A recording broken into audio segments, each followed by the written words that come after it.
lấy năm qua những chủ rộng đẹp trong bầu về đang sao tuyệt vui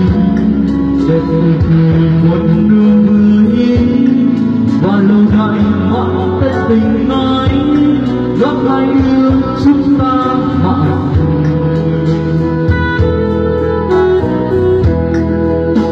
em ơi lâu nay tình ái đó chắc không có trên trần gian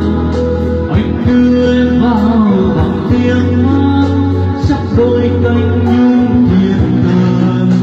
em ơi lâu nay tình ái đó sáng trong anh tim cầu xa cho nên cho dù nghìn năm qua con vẫn bước lên hồn hoa anh kết lâu hoa bằng thơ tình ái.